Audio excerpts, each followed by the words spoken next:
Hi hello friends, welcome back to my channel. ನಾನು ನಿಮ್ಮ ಅಶ್ವಿನಿ ಶ್ರೀನಾಥ್. 3-4 ವರ್ಷಗಳಿಂದ ನಮ್ಮ ಮನೆಯಲ್ಲಿರುವಂಥ ಈ ಗಿಡದ ಹೆಸರು ಶಂಖಪುಷ್ಪ ಬಳ್ಳಿ ಅಂತ ಹೇಳಿ. ಸೊ ಮನೆಯಲ್ಲೇ ಇದ್ದರೂ ಇದರ ಹಲವಾರು ಉಪಯೋಗಗಳು ನಮಗೆ ತಿಳಿದಿರಲಿಲ್ಲ. ಶಿವನಿಗೆ ಮತ್ತು ಲಕ್ಷ್ಮಿಗೆ ಅತ್ಯಂತ ಪ್ರಿಯವಾದ ಹೂ ಈ ಒಂದು ಶಂಖಪುಷ್ಪ ಹೂ. ಹಾಗಾದರೆ ಈ ಶಂಖಪುಷ್ಪ ಹೂದ ಉಪಯೋಗಗಳನ್ನು ತಿಳ್ಕೊಳ್ಳೋಣ. ಇದನ್ನು ಹೇಗೆ ಬಳಸೋದು ಅನ್ನೋದನ್ನು ಇವತ್ತಿನ ವಿಡಿಯೋದಲ್ಲಿ ತಿಳ್ಕೊಳ್ಳೋಣ. ಸಾಮಾನ್ಯವಾಗಿ ಎಲ್ಲರೂ ಈ ಒಂದು ಗಿಡವನ್ನು ಹೂವನ್ನು ನೋಡಿರ್ತೀರ. ನೋಡೋಕೆ ಶಂಖದ ರೀತಿ ಸುರುಳಿ ಸುತ್ತಿಕೊಂಡು ನೀಲಿ ಮತ್ತು ಬಿಳಿ ಬಣ್ಣದಲ್ಲಿ ಇದರ ಹೂಗಳು ಅರಳುತ್ತವೆ. ಈ ಗಿಡದ ಹೂವು, ಎಲೆ, ಕಾಂಡ, ಬೇರು ಎಲ್ಲವೂ ಸಹ ಔಷಧೀಯ ಗುಣಗಳನ್ನು ಹೊಂದಿದೆ. ಹಾಗಾಗಿ ಈ ಸಸ್ಯವನ್ನು ಪಂಚ ಔಷಧೀಯ ಗಿಡ ಎಂದು ಕರೆಯುತ್ತಾರೆ. ಇದರ ಉಪಯೋಗಗಳನ್ನು ಒಂದೊಂದಾಗಿ ತಿಳಿದುಕೊಳ್ಳೋಣ. ಶಂಖಪುಷ್ಪ ಮೆದುಳಿಗೆ ಶಕ್ತಿಯನ್ನು ನೀಡುತ್ತೆ. ಅತಿಯಾದ ಮರೆವು, ಯಾವ ವಿಷಯದಲ್ಲೂ ಗಮನ ಇಡಲು ಸಾಧ್ಯವಿಲ್ಲ ಅನ್ನೋರಿಗೆ ಇದರ ಸೇವನೆ ಬಹು ಉಪಯೋಗ. ಮಾನಸಿಕ ಒತ್ತಡ ಇರೋರಿಗೆ ಇದು ನ್ಯೂರೋಟಾನಿಕ್ ಆಗಿ ಕೆಲಸ ಮಾಡುತ್ತೆ.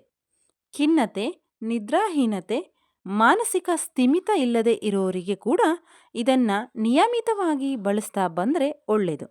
ಇದರಿಂದ ನಿದ್ದೆ ಸಹ ಚೆನ್ನಾಗಿ ಬರುತ್ತೆ. ಮನುಷ್ಯನಿಗೆ ನಿದ್ದೆ ಚೆನ್ನಾಗಿ ಬಂದರೆ ಆರೋಗ್ಯ ಸ್ಥಿಮಿತದಲ್ಲಿ ಇರುತ್ತೆ. ತಲೆನೋವು, ಮೂಳೆಯಲ್ಲಿ ಶಕ್ತಿ ಇಲ್ಲ, ಮೈಗ್ರೇನ್ ಅಂತಹ ರೋಗಗಳಿಗೆ ಇದು ರಾಮಬಾಣ.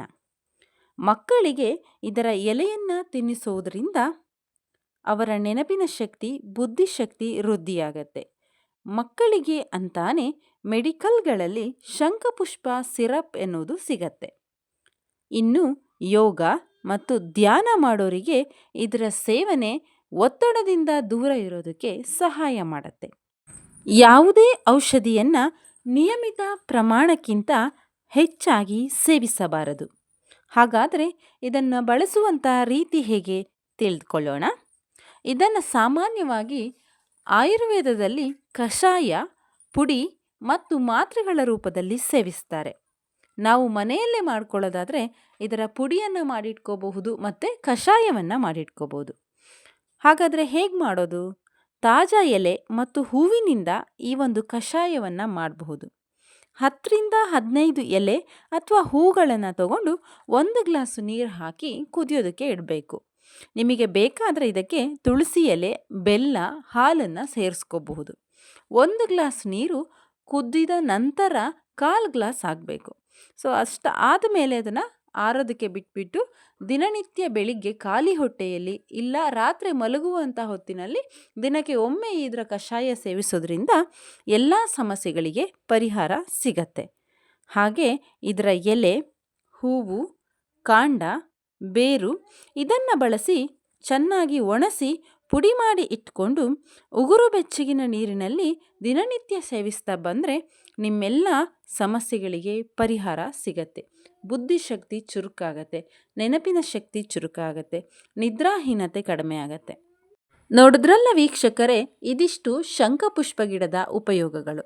ಇದೇ ರೀತಿಯ ಹಲವಾರು ಔಷಧೀಯ ಗುಣಗಳನ್ನು ಹೊಂದಿರತಕ್ಕಂಥ ಸಸ್ಯಗಳು ನಮ್ಮ ಸುತ್ತಮುತ್ತಲೇ ಇವೆ. ಅವುಗಳ ಬಗ್ಗೆ ನಮ್ಮ ಚಾನಲ್ನಲ್ಲಿ ಒಂದೊಂದಾಗಿ ತಿಳ್ಕೊಳ್ತಾ ಹೋಗೋಣ. ಇನ್ನು ಮುಂದಿನ ಅರಿವಿಗಾಗಿ ನಮ್ಮ ಯೂಟ್ಯೂಬ್ ಚಾನಲ್ನ ಸಬ್ಸ್ಕ್ರೈಬ್ ಮಾಡೋದನ್ನು ಮರಿಬೇಡಿ. ಹಾಗೆ ಈ ವಿಡಿಯೋ ನಿಮಗೆ ಉಪಯುಕ್ತವಾಗಿತ್ತು ಅಂದರೆ ಲೈಕ್, ಕಮೆಂಟ್, ಶೇರ್ ಮಾಡೋದರ ಮೂಲಕ ನಮ್ಮನ್ನು ಪ್ರೋತ್ಸಾಹಿಸಿ. ವಿಡಿಯೋವನ್ನು ಕೊನೆ ತನಕ ನೋಡಿದ್ದಕ್ಕಾಗಿ ಧನ್ಯವಾದಗಳು. ಶುಭ ದಿನ.